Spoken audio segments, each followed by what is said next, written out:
Attendees are in listen-only mode. Hi, and welcome to Hannah from Marketing's webinar about how to recover from the holidays faster than your competition.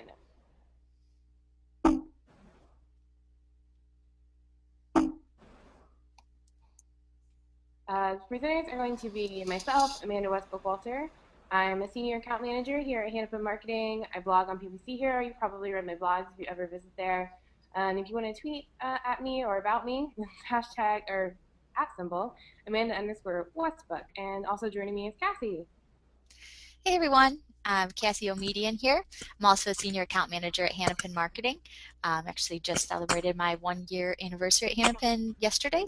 And been in the industry for about 5 years or so now.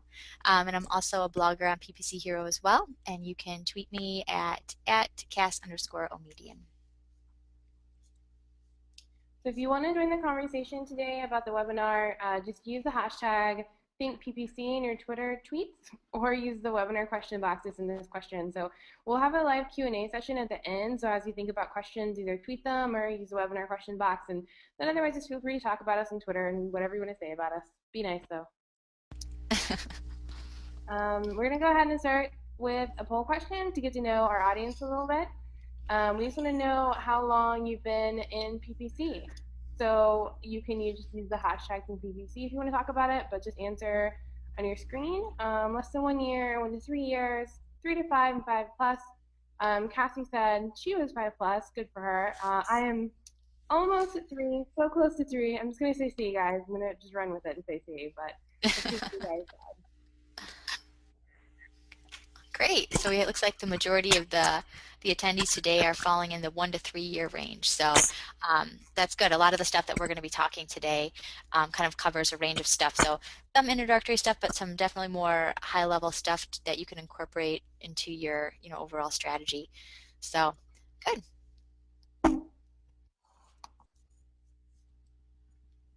So one more poll question before we get started with the content of the webinar. We just want to know how you manage your PPC accounts. So you can either say A, that you manage it by yourself, B, that you're part of a team, C, that you outsource your account management, or D, that maybe you're just rethinking about how your account is managed. Kathy and I are both part of an agency, so we're both part of a team that manages accounts. I guess we have some accounts that we manage by ourselves also, but part of an agency, Yeah. so we have a hodgepodge. Cool. Yeah, it looks like majority of the people here are the people that actually manage it themselves. And then it looks like the next one coming in there is you're part of a team that manages it. So I think we got looks like majority there, people manage it yourself. And again, we'll kind of cover some big picture items today, but also stuff that if you're managing it yourself, you'll be able to just incorporate into your strategy right away. Yep, it's great to hear that you guys are managing yourselves. I'm sure that's who's most interested in our content today anyway. If you actually have to do this yourself, I'm sure you want to know how to do it. So I'm glad to have you guys here today. So we're going to start off just talking about the first step, I think, to making sure that you're making the most out of your Q1 post-holiday slump. I know a lot of my accounts are in a slump. It's kind of slow around the office too, so I think a lot of accounts are kind of in a slump right now. So I think one of the most important things you can do is look at Q1 for 2013. So just look at the same time last year if you have that data. First step is just kind of looking to see where you were successful. So you could download a keyword report and just kind of look at your keyword performance and see what was really winning you a lot of revenue or conversions last year. Take a look at your SQR, so dig a little bit deeper than just a keyword report, and make sure that you actually know what search queries were resulting in a lot of conversions or revenue for you, and make sure that you're utilizing those the proper way. And then also, I like to do a product analysis. So if you're e-commerce, just because you see in AdWords products performing really well doesn't mean that you'll see the same products were actually being sold. So people can come in on a product and actually buy a different product. And it's important to pay attention to both. So if you think about click attribution for AdWords, last click attribution, so it would be whatever products you see getting conversions in AdWords are the ones that people are actually buying off of. But if you look in analytics at your product report, that might not be what they're actually buying. But both are important. You want to make sure that you're advertising what's bringing people in, but make sure you still have clear offers on your website for stuff that people are actually buying on your website. So doing that product analysis for e-commerce is really important too. And then just taking a look at your metrics, so looking at like CPC, CTRS, and conversion rates, just see how they've changed. Maybe you have a little chunk of data from Q1 this year so far, so you could kind of compare that to the same time period, which is really easy to do in AdWords in analytics now with that compare data range same period last year. I love that change, it's awesome. And some of the things that could change those were quality scores. So if you're lucky enough to actually be organized enough to save your keyword report somewhere, you hopefully have a keyword report from some time last year, and you could actually look and see how your quality scores have changed, because Google doesn't actually let you go back and look at your quality scores. Bing does, so maybe if you're doing some stuff in Bing, that'll be really nice for you to be able to go check out. But otherwise, hopefully you have a keyword report saved somewhere. Another way is just look at your ads. If you changed your ad copy, that could really increase or decrease your CTRs. And then look at your landing pages. If you've changed landing pages that you're using or what they look like on the website, so if you're doing CRO, you can take all that into consideration just when you compare Q1 last year to this year, and when you look at how your metrics have changed. And then also thinking about where you've wasted money. So one thing I like to do is download a keyword report and just look at all the keywords spent without bringing in any conversions or sales. And you can really see that if you add that up, it's normally a shocking number. So like you'll just see a keyword by itself, maybe it's only spent like $20 or $30, but once you add them all up, you could see that you wasted like $3,000 or something crazy. So just take a look at that for Q1 of last year. And then ad testing. So anytime you're doing ad testing, you're running the risk of having a lower performing ad in rotation. If you have a lower performing ad in rotation, you could be losing out on clicks, which could be losing out on conversions. So just take a look and see if you lost a lot of ground there last year, and make sure that you're not doing the same thing this year. And then lastly, just make sure that you're not limiting your big revenue generators. So again, with ad testing, making sure that you're using the best ads possible, making sure that your bids aren't too low, making sure that your budgets aren't restricting anything, and then also making sure your structure isn't restricting anything. So you could have a really good performing keyword, but if you have like a tight budget and there's a lot of other keywords in there taking all the budget from that keyword, it's kind of getting lost in the mix. So it would be beneficial to break it out by itself. So there's a lot of stuff you can do for analysis from last year to this year, and hopefully take advantage of all that data you have stored. Another thing you could do is competitor research. So it's really easy to get on and look at some of these websites that have a lot of data for you to look at and see what your competitors are doing. So it's a really good opportunity for you to see if they're slacking right now, or what their CPCs are, or how much they're spending, or what keywords they're using. It's a really good time investment for you when especially when your account's a little slow. So this website is SEMrush. I don't know if any of you guys are familiar with it. It's really cool. They have some free tools that you can kind of tinker with for a minute, but they limit your time usage. I think it's like 20 minutes or something I could play with it until it kicked me out. Then I'd have to like delete all my cookies and try again. So, but buying it, I'm sure, would be very beneficial if you have enough ad spend to warrant the benefit for that. But you can get detailed keyword information, landing page information, and whatever. So for this one, I just used an example of eBay. So I just typed in ebay.com, and it gave me like the top keywords, what the CPCs for those keywords are. So you can just go enter in the URL of your competitors and check them out. This website is SpyFu. It's another one just like SEMrush. They don't really time limit you for your free stuff, but they will limit the amount of times that you can use it. So again, cool stuff to play around with, but eventually you'll probably want to buy it if you like it that much. This is one of the cool graphs you can get from SpyFu, where it just lets you compare your PPC reach to your competitors' reach. So that here I compared ebay.com and buycheaper.com. And if you were one of these advertisers, you might find it really interesting that eBay was really dominating, and then around November of 2011, buycheapers really started to get in the mix, and you can see sometimes they're dominating there as far as their PPC reach. So it's really interesting to check out for your competitors. And then lastly, auction insights. So this is just right in your AdWords interface, free to use, so it's really cool. Maybe a first step for you. So you can look at any set of keywords, any ad group or whatever, and take a look at your auction insights data. And under the black bars are keywords. or I'm sorry, are the URLs of your competitors.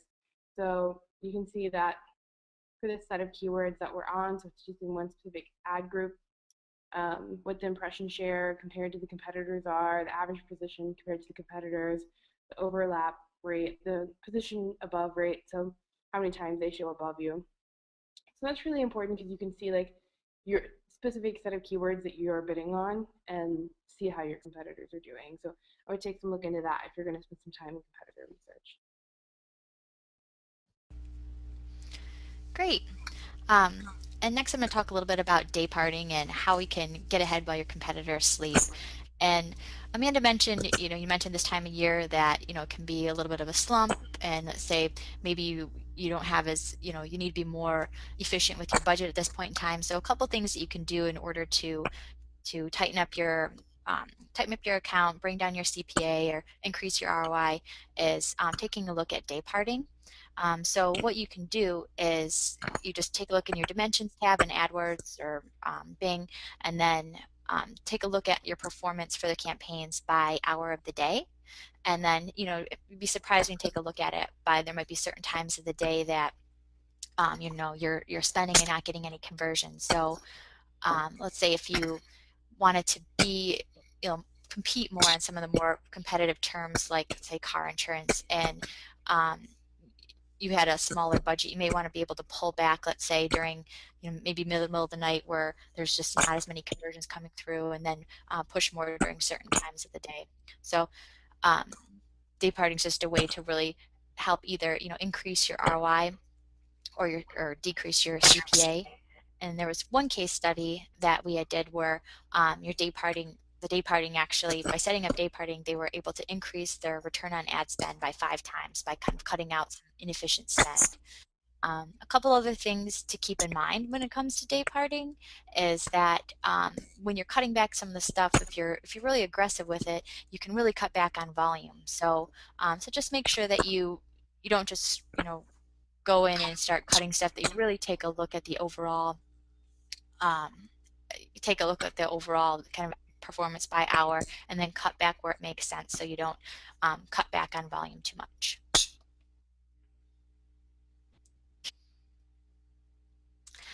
And then another thing that you can do when it comes to day parting, and especially as we go into 2014, we talk a little bit more about kind of another year of mobile, and just a lot of the um, cross-device conversion tracking and things that are going to be coming up within the next year. So one thing that you can do to kind of weed out some of the inefficient traffic is use day parting by device. And as you can see in this graph here by ComScore, that certain devices are more popular during certain times of the day. So for example, you can see here they're saying that maybe during the commute, people are on the train, whatever, on their way to work, that people are searching on their phones at this time. Then, during the daytime, 10 a.m. to 5 p.m., people are searching more on your PC or your desktop. And then, as you can see, on during the evening, kind of later hours, the prime time for like tablet is between 8 p.m. and 12 a.m. Now we can't segment anymore because in AdWords anyways because of segment on a tablet, but by just taking a look at the performance by device, you can allow to, let's say maybe it's some more mobile specific stuff, push maybe early in the morning during the commute, and then let's say if you're targeting I don't know, stay-at-home moms or something, you could target more PC stuff during the day. So it's just a different way to, again, kind of and tighten up the efficiency of your campaign, and just some other alternatives to look at when it comes to segmenting and day parting your account. Yeah, I think that's so important because I have so many accounts where tablets can perform just terrible, especially in Yeah. display. So I think it's important to really use that strategy of who's doing what on what device at what time. I think tablets at night are the most popular and just really decrease bids, especially if you're restricted by budget. I think that is a huge strategy winner for accounts with small budgets that have to advertise on tablet now. Thanks very much, Google. We love tablets. Yeah. it yeah. And this kind of talks about, kind of going into this, we talked about the device, and this talking about another year of mobile here, in the estimated total conversions in AdWords is going to be really big too. And then this is taking into kind of consideration between how people are searching. So as we saw in the last graph, and as Amanda mentioned, people are searching from their mobile to their desktop computer and then coming home and searching on their tablet at night. The estimated total conversions in AdWords is kind of their way of setting it up so we can start to gain some insight into the cross-device and kind of that attribution between the mobile and your desktop. So I think they rolled this out in, I think it was like early September or something around that time of the year. And there was a study that came out that said that over 90% of people are using multi-dice consumers. So it's out there. People are, they're searching for anything between their mobile and their desktop. It's not just their desktop anymore. So it's important to make sure that we're accounting for that in our paid search programs. Yeah, I'm really excited for these to be like more concrete and make a little more sense in the AdWords interface, because Yeah. I think it's so super vital. I mean, I can't count the number of times that I've just like looked something up on my phone while I'm just messing around, and then bought it later or signed up for it later on my computer while I could had more time and could read more information. So I think there's a huge number of people out there doing this. Yeah, absolutely. And if you think about it for like someone, let's say if you're a client that has like a really high value um, like product that you're selling, let's say for example like a travel, and it's a really expensive trip, and so someone, let's say on their commute on their way to work, is going to be, let's say, searching on their phone, maybe they're starting to research their trip that they want to go on, and then at work when they're on their lunch break they're just say searching some more on their computer about this trip that they're going to go on, and then they come home and they're sitting with their significant other searching on the tablet trying to plan out what they're going to do, and then maybe if it's something that's a larger purchase that they may not want to sit there and purchase it over the phone. So let's say the next day they turn in and they actually call in and book a trip that way. So it's nice to be able to kind of account for, where did that first click happen, and that we can actually, optimize from that.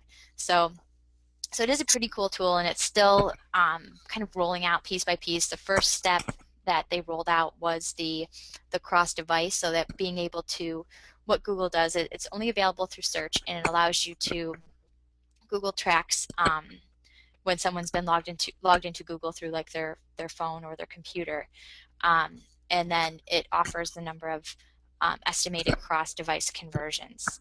Now there's some catches to it, so you do have to be using the AdWords conversion tracking, and you do need to have enough conversion volume. And so I think in order for it to be statistically significant, Google is saying that you need to have 50 many per click conversions per day in order for it to be statistically significant. If it doesn't reach the threshold, then it won't give anything. But once it's reached that amount, it'll start showing estimated total conversions. Yeah, hopefully that's available for less conversions at some point, 'cause that's quite a lot to ask for in a day.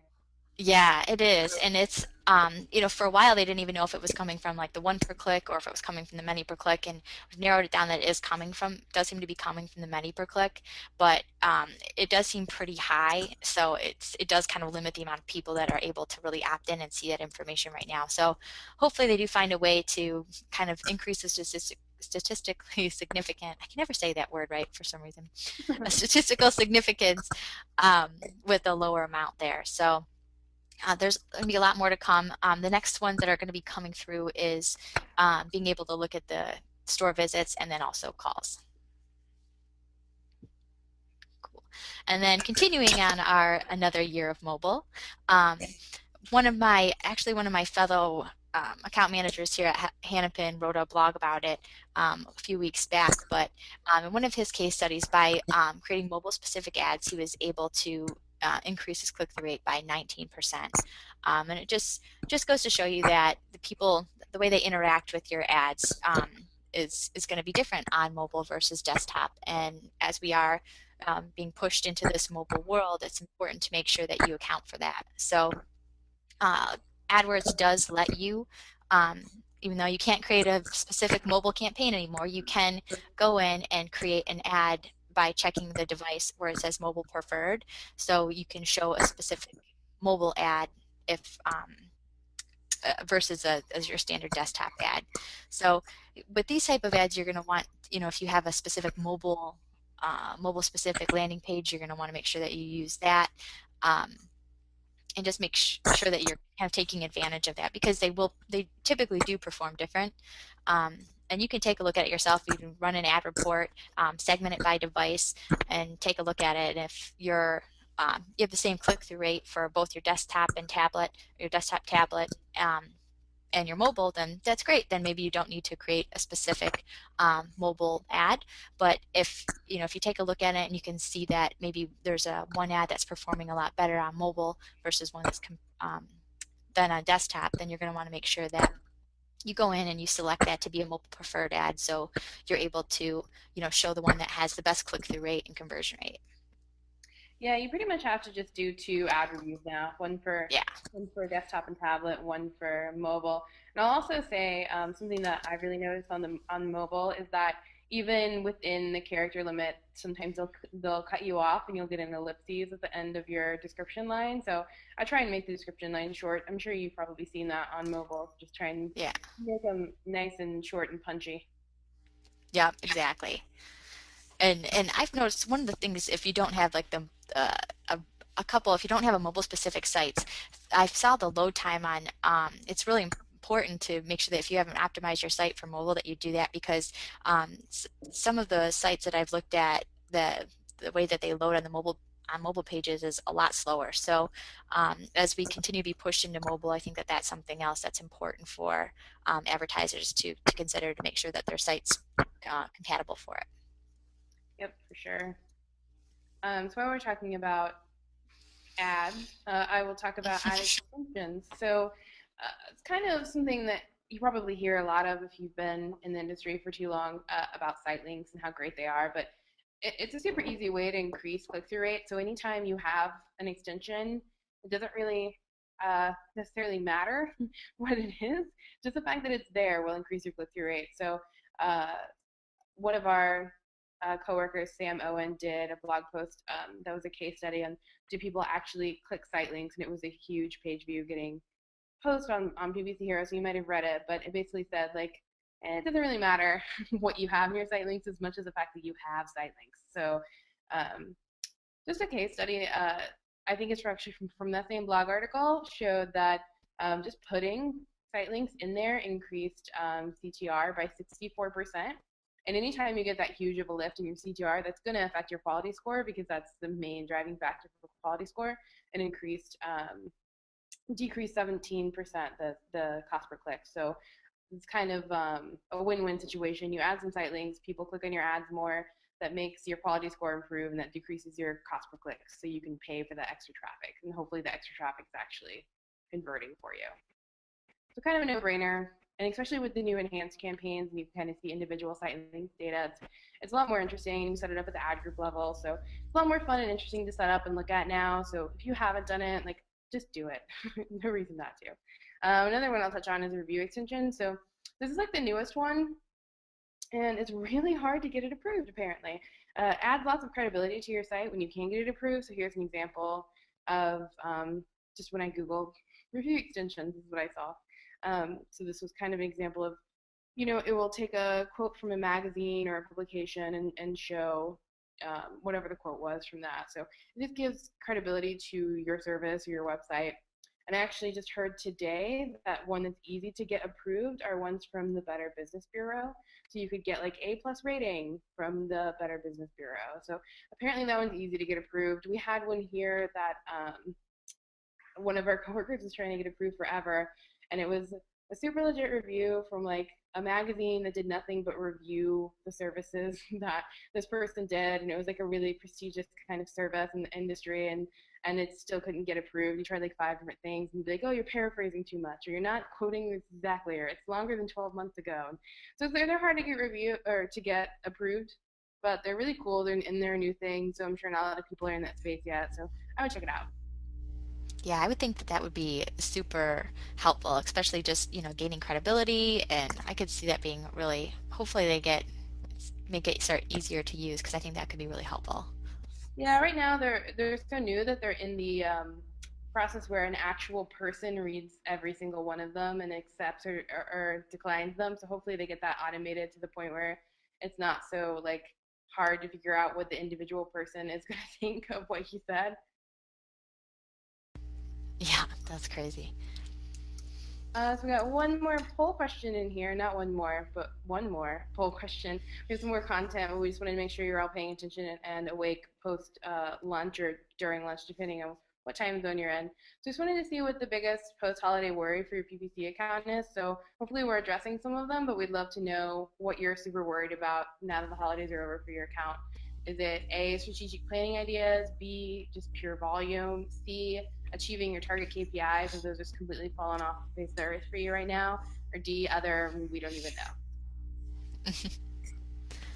Yeah, I think hopefully a lot of, if you've already done some of your strategic planning for Q1, I know I've just been going through a lot of, setting up QBRs and stuff like that for our clients right now. So I know that that's something that I've been spending a lot of time on, but I think all of the above too would work. It seems like there's volume and achieving target KPIs is something that is important too.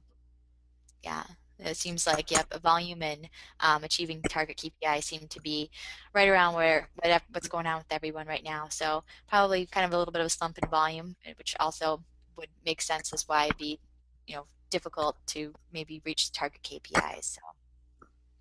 Right, and hopefully we're giving you guys some good ideas to take away and start working on those issues.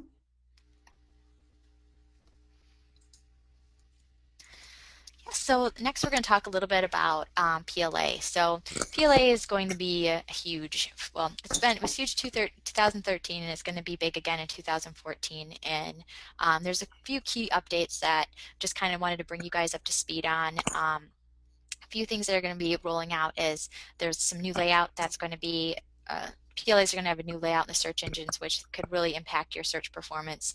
So just kind of wanted to call that out. And if you're sell some sort of a product and you're not involved, you're not already in the Google Merchant and PLA space, if that's something you're going to want to look into for sure. Google Shopping campaigns is something that Google recently rolled out too, to work with your PLA campaigns, and the purpose of the Google Shopping campaigns is really to make them more kind of user-friendly PLA campaigns. So using your data feed now with the Google Shopping campaigns, you'll be able to really view all of your data directly in the AdWords interface instead of having to look at the actual feed and stuff that way. So you'll be able to, with the Google Shopping campaigns, you can look at create product groups and then bid on those specific ones in there. Another thing that you can do is using the custom labels, you're able to, let's say, label certain products. Let's say maybe have certain products are maybe have higher margins than other products, and some have lower margins than other products. And you can categorize that in your data feed, and then that's available now in AdWords in the interface. So you could go ahead and you can make bid adjustments and optimize based on some of your higher margin versus your lower margin products. So that's kind of a cool new feature that is also available now through the Google Shopping for your PLA campaigns. Another thing that is rolled out here is we're talking about here. This is the new layout that I had mentioned earlier. So as you can see here on the bottom part there with the big X through it, that's how PLA ads used to show up. So they'd show up on your right hand side of the search engine. In the search engine, but now the one at the very top with the little green thumb there, that's how the new layout is supposed to be rolling out here. So as you can see, those are right above your search results, above anything else. So if there's images, if you have product images, people might be more likely to click on something versus the ad itself if you have an image and pricing and stuff. So I think that's really going to be a big boost for PLA, and definitely could affect your search traffic as well. Yeah, I would go further to say that if you are selling things on your website and you don't have PLAs, you are in trouble. This is going to be a bad year for you.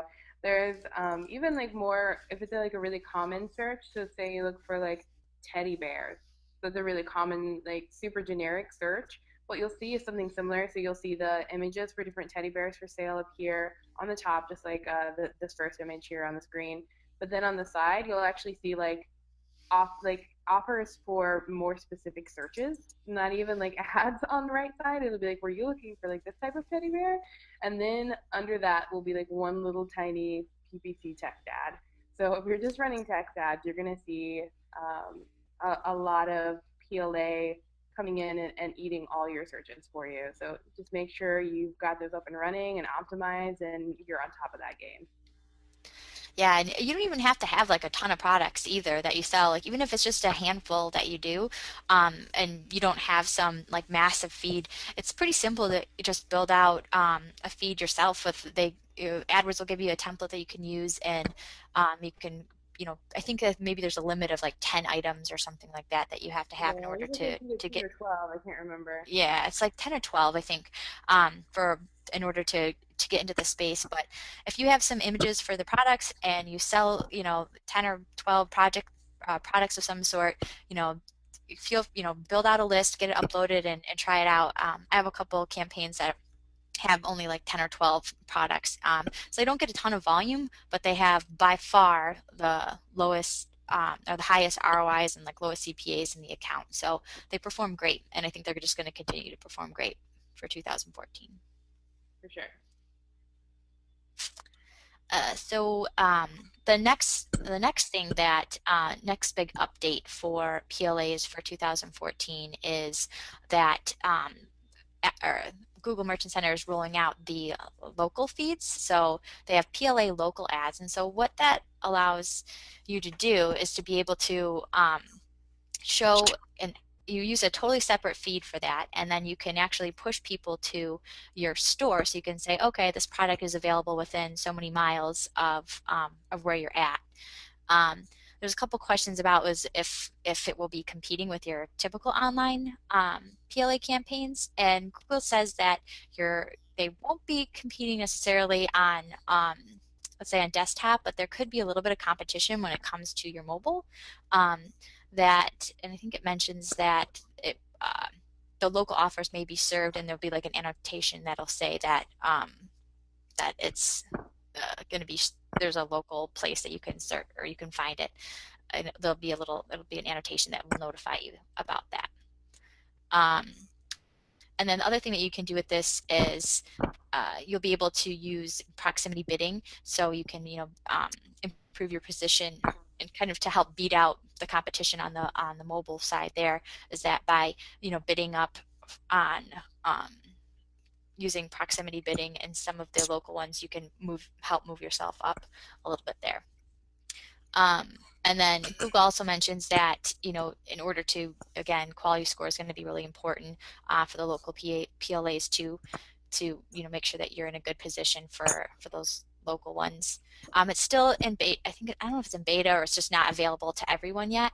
Like currently there's only a few select retailers that are using it. I think like Sephora and REI are a couple that they've mentioned that are currently in it. If it is something that if you do sell a product and you also have a brick and mortar store that you want to try to push people to, you can. They're on the AdWords blog, or I think it's the AdWords blog, or whatever. There's a link where you can go and you can apply to sign up for this program. So I think it's still really new, but it's something that's going to continue to develop throughout 2014. So if you do, like I said, have a store and you have online services available, it might be something for you to look into. Yeah, it's also something that when I was at SMX East a few months back that they talked about, and there's some really cool things that they are planning on doing with this. So one thing they're planning on doing is actually, so if you click on this sort of ad, like, and it seems like you're going to a local place, if you're logged into your Google account, they will actually use a GPS locator on your phone to see that you went to the store. So they will try and do some offline conversion tracking for you. So it sounds like Wow. it's going to be really awesome and kind of scary. So Yeah. you can get into it now. Get into it. It sounds cool. I wonder if that's how they would, like, with the tracking back for the estimated conversions for like the in-store purchases, somehow they use your GPS on your phone to track if you went into the store. Yeah, either that or they're going to use one of the robots from Boston Dynamics in like every store to just like tag you because you'll have like a barcode on your neck and it'll scan you. I don't know. It's going to be amazing. So just get in on it now. Yeah, for sure. So one big thing that I think is people just like don't think about during their kind of slow, slumpy times is branding opportunities. So you just kind of think things are slow. I better be like careful with my budget and be really careful what I'm doing. But I think that that can really hurt companies in the long run. So one case study of this, I have a client. Their target demo is like women age 45 plus. They were doing newspaper circulars during the off time at the beginning of the summer, which is they're an e-commerce site. So most of their sales are in November or December, just like a typical e-commerce gift site. But they stopped doing it in 2013. Every year before that, in the beginning of the summer, they did these huge newspaper circulars. And they didn't do it in 2013 because they didn't know what the impact was. And in November and December of 2013, they saw that their branded revenue dropped by 33%, which was a huge chunk for them.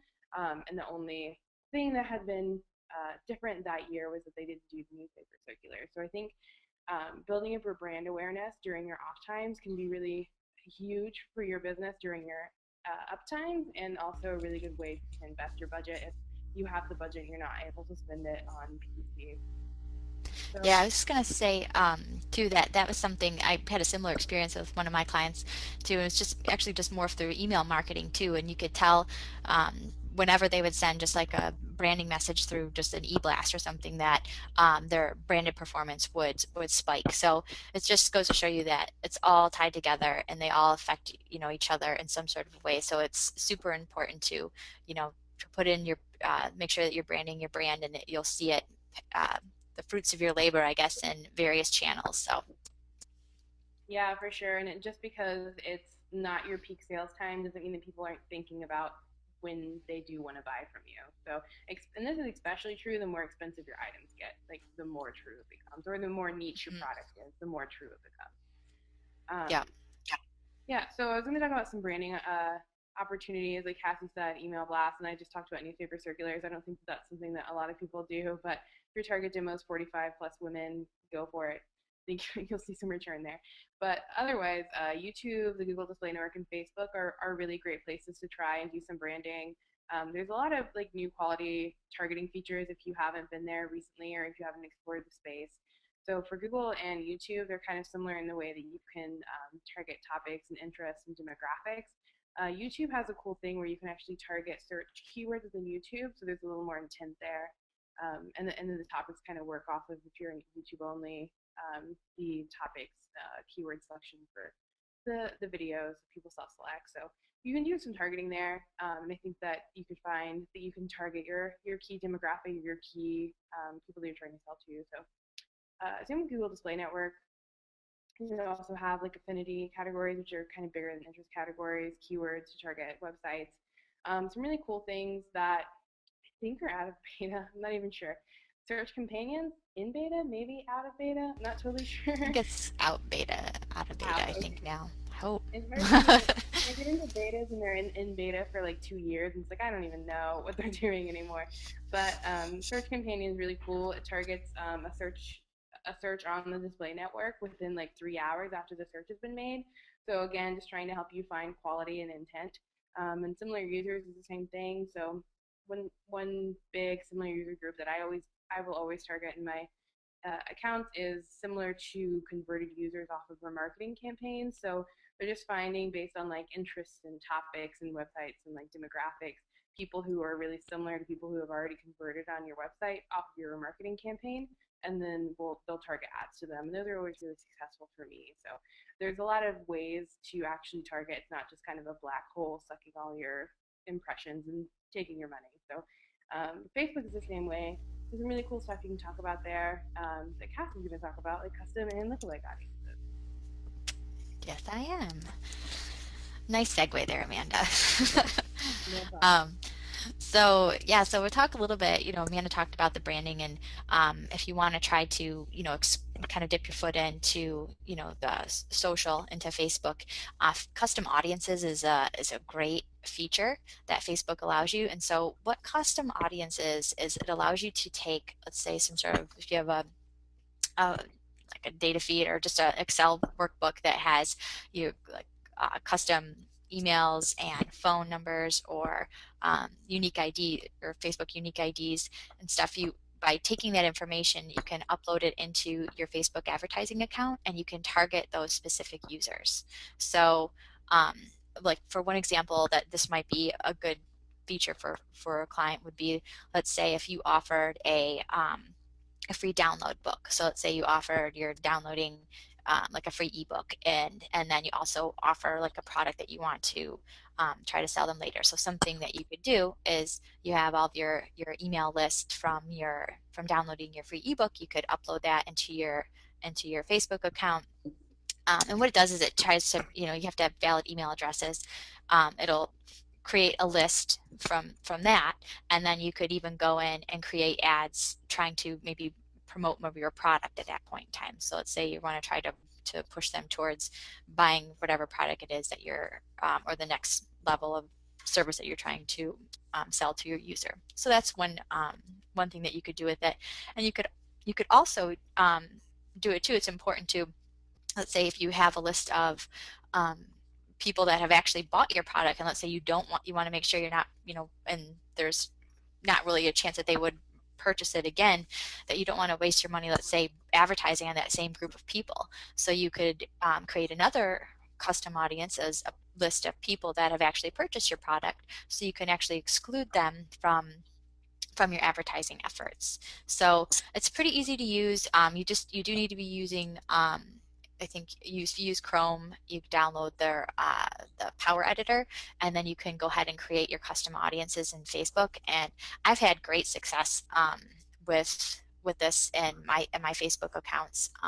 They've had a lot lower CPAs than even some of my AdWords accounts. And it's a way and this is looking not just for even strictly branding. With Facebook now you can add your conversion pixels, so you can actually push them to offline conversions and not just getting likes and engagement stuff. There's ways that you can push it so to actually get people to convert and order, or even for lead gen too. Yeah, one thing that we have a lead gen account that will upload leads that haven't turned into conversions. They're like a realty website, so pretty expensive homes. So they're really going in for the long conversion funnel there. So they'll upload people who haven't turned in conversions just to kind of remind them that they're out there and what's going on. Yeah, it's been really successful for me. So I think that that's definitely something, if you're looking into exploring Facebook and you want to do something a little bit different, and you have a good solid, customer list or list that you can upload into Facebook, I think it's definitely something worth trying out. For sure. And so to kind of piggyback off of that, is the Facebook also offers something called Lookalike audiences. So what it does is, once you kind of have to do it in two steps. So you have to, if you're going to get into Lookalike audiences, you need to do step one, which was create the custom audience first. So once you've gone into Facebook and you've created your custom audience based off your list, it's kind of similar to what Amanda actually was talking about for the Google Display Network, where she goes and she targets. You go and you target somebody that's a similar user list to people that have converted. So for the example I had said, when you would upload your list of people that have purchased your product, you could do something. You would create that list, and then you would select similarity. And so then what it does is it allows you to create another audience that is similar to the people that have converted or signed up or purchased or whatever your product is. So it's again another way to expand your reach and then target people that that are more than likely or most likely going to be interested in that product. And Facebook had a claim that that they, for one online travel site, they saw actually 70% lower CPAs using the lookalike audiences compared to their traditional advertising campaigns and Facebook. So I mean, it works, and I don't have the specific statistics for compared for the accounts that I'm working with it, but I do know that for the lookalike audiences and the custom audience targeting options, those campaigns and ads definitely have a lot lower CPAs than some of my other than the traditional advertising account. So again, it's another option to look into, get ahead of your competitors for 2014, and a good place to kind of dip your toe in the water if you're looking to get into the social space. Yeah, and I will say that I actually think that Facebook lookalike audiences work better than the Google Display Similar users because just based off the data that they're given. So for Yeah. the display similar users, they're kind of guessing based on what websites you look at, and they're guessing how old you are, and they're guessing all the stuff about you. On Facebook, people just pour their personal information into that, so they Yeah. have all this personal information to go off of to figure out if you're similar or not. So I mean, it gets down to what books you like, what movies you like, what interests you have, what groups you follow. I mean, it's crazy how personal they get with this stuff. So every time I've heard somebody talk about it, they say it works amazing, and I'm sure that's why. Yeah, and I didn't mention it too much. I don't have another slide in here to talk about it, but speaking of that, there's also some other interest targeting lists that you can do in Facebook. And I had one campaign recently where I was targeting like a target category for like baby boomers, and then some other interests and stuff that they were interested in.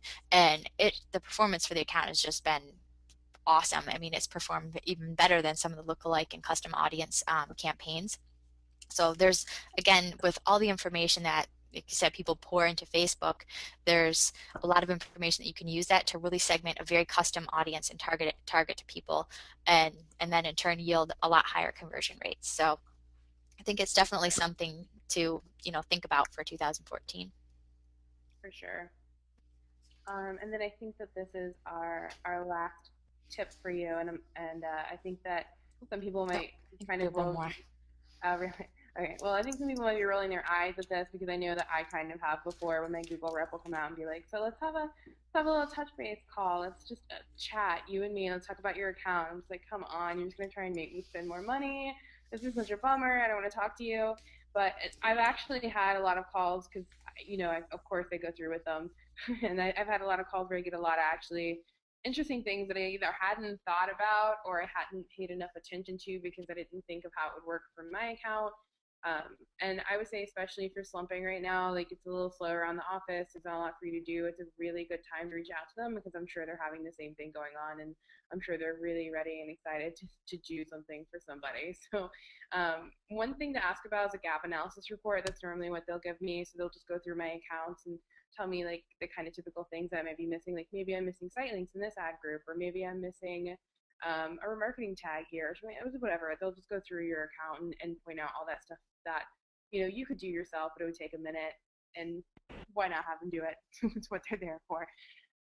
And then beta opportunities is a really big one. So I think this is one of the more important aspects that come out of having a regular touch base with your Google rep. They'll think of you for beta opportunities if they know that you care and that you talk to them. So it's a really good thing to build a relationship with your Google rep, but beta opportunities, come out of that relationship. So like I was saying, similar users and search companions, and I got into the beta for dynamic remarketing, and there's all kinds of betas that I've been in that have worked really well for my account, and I've been able to like give feedback for how it's been working for me, and that they've helped modify the product based around that. So definitely make sure to talk to your Google rep about beta opportunities, and then strategy ideas. They'll spitball strategy ideas at you that are silly. That are like, yes, if I wanted to spend $1 million, I would totally just open my budgets up and make my CPCs top of page bids with automatic rules. That would be great, but just use it with a grain of salt. But sometimes they have some ideas that are actually really interesting. So actually listen to them and talk to them, and you'll build a relationship with them. And I think this is a really good time of the year to do it. Yeah, and I was just the beta opportunities, and you kind of talked about it a little bit before, is the search companion, which I think is out of beta now, hopefully, like we said. But that's one that, if it's not, that you should ask your rep about getting into it, because I personally, again, have had huge success with that one. So if it's not out of beta, it should be, I think, coming out really soon here. So that's one of the ones I think has been really successful for me. Yep. Last one there. Last one here. So last but not least here is something that's probably talked about over and over again, and said most of the users are between 1 to 3 years, so you probably are familiar with their marketing or retargeting here, but it's definitely something to keep in mind and keep on the horizon for your 2014 planning. The remarketing retargeting campaigns typically always yield a higher conversion rate. The people they've already been engaged with your site. They already know that they're interested in your product, and you probably spent money on the first click, so you want to make sure that you get them to actually convert.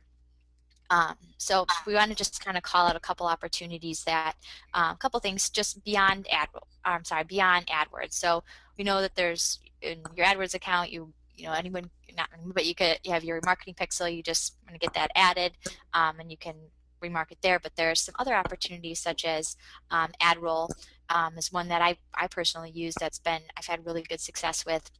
It advertises on Google, but it also has a bunch of other their own networks too that they advertise on. And it's a really user-friendly interface, I find, to work with. So AdRoll is definitely an opportunity if you want to get into the retargeting space there, and you want to do something besides AdWords. It's definitely something to look into. Facebook, the newsfeed retargeting has been huge. So I've also been working with that as well and had great success with it. As mentioned, you get your conversion pixels and everything on there, and you can, I think they open it up so you can do it through the Facebook interface. But if not, you can do the Facebook newsfeed retargeting and the Facebook Exchange. You can do that through AdRoll as well. But and for the Facebook newsfeed, you've probably noticed it had been on your Facebook that obviously a lot more advertising that's showing up in your newsfeed, and they actually redid the size limits of the ads. It used to be like 200 pixels by 200, and I think it's now like 600 by 340 or something like that. So you're even getting at even more real estate in the newsfeed space. So I think that that's something that's a great opportunity to get into as well. Remarketing for search has kind of been talked a lot about over the last 6 months or so. So if it's something that you're not doing, it's definitely something to consider for ways to kind of expand your business for 2014. And that basically lets you in AdWords use your remarketing list that you've set up for display. You can use that and target those same users for search. So some great opportunities there. And then there's also Google Analytics lists too. If you're using the Google Analytics Pixel, there's all kinds of ways to slice and dice it, so you can target kind of a real custom audience there. Oh, and just important to make sure that you get those pixels placed now so you can start building those lists. So I wanted to talk just a little bit more about the Google Analytics one. So if you already have your Analytics pixel placed on your page and you want you can go ahead and start creating a list right away. First couple things you'll need to make sure that you have updated your policy, your privacy policy stuff there, and make sure that you've updated your remarketing tag or your Google Analytics tag so you're able to use it for remarketing. So those are kind of a couple of things that you need to do first before you can jump in and start using some Google Analytics list segmentations. And the thing is that if your account's linked to Google, your AdWords account, if it's linked to Google Analytics, you create these lists and they automatically populate your AdWords account and you can start using them right away. So there's just a couple options of things that you can do. You go in through your admin panel and then you can create your own remarketing list, and you can segment it all the way down to just really specific things. You could say, okay, I want to target somebody that's visited come in through, let's say, organic, or come in through direct and spent more than, I don't know, more than 5 seconds on the page and has not converted. Maybe you want to create a remarketing list for those people. Another example here is one that I had created a while ago. I had done some research for one of my clients. Their target market's a little bit older folks, and we've done some research that I think like people over the age of 40 typically use Internet Explorer versus any other browser, and that their screen resolutions are usually a different size or a little bit different size than other ones. So this is one that I had created for another client, just kind of playing around with it to see. So it just goes to show you that there's just a million different ways you can segment it and really create some cool custom lists and start retargeting to them. Yeah, I love Google Analytics for marketing. It's so fun to think of all the ways you can target people. It's kind of like Facebook, where it's just all this cool stuff that you can play with, but not necessarily targeting stay-at-home moms who like Twilight, but more maybe people based on their browsing habits and their interactions with your website. So it's a little Yeah, nerdy, but still fun. exactly. Cool. Well, for this last poll, and we're going to get to the Q&A session right after this, so stick around if you had a question. And feel free to still submit those if you have them. We just want to know if you need help. So if you would like some help with your PPC accounts and management, go ahead and just let us know. Pick one of these options. You could pick PPC management, that you handle that we would handle the day-to-day management of your PPC account audit. So we would actually just review your account for optimizations, a PPC retainer where we just handle some specific needs within your account. And this is actually a really cool offer, the last one. We do free solutions blueprints. So we'll look over your account, someone like me or Cassie will look over your account and provide analysis and consultation over the problems that you're having, like issues that you're seeing. And we do limit this to accounts only spending at least 20,000 a month in ad spend. So there's enough data for actually us to get in there and play with. But as a really good deal, if you are having any kind of slump and you spend at least that much, you should really take advantage of that offer. So we'll leave this poll open. Feel free to answer the questions. But we'll go ahead and get into the Q&A now. So let's see. Cassie, I'll go ahead and start out with one for you. Oh, Um, thank you. are you finding that PLAs are starting to take over from search ads? Are you starting to see that affect your metrics? You know, I haven't really dug into seen it too much yet, but I know that I think because I don't think it's fully transitioned yet to the new layout. But as it continues to roll out with the new placement, I can see for sure that I know that's gonna start affecting performance. Yeah, for sure. I would say it hasn't rolled out fully like you said, but I'm already seeing I have one account where we actually only manage their PVC text ads and not their PLAs, which makes me cry and die inside. But I'm definitely seeing traffic drop for them already, and it's not even in full effect. So I think it's gonna be bigger than people are really talking about. It will be huge. Yeah. So one of the other questions we had was asking if the 64 increase in CTR with site links that we mentioned from that case study was specifically site links or any ad extension. So that specific case study was site links. I have a feeling that it'd probably be similar with any ad extension, just because I think it's more about the real estate that you're occupying and the fact that you're showing more information and you're eye catching. But that specific case study was with site links, and it was site links in general, not specific links within a site link, but just the fact that you have site links.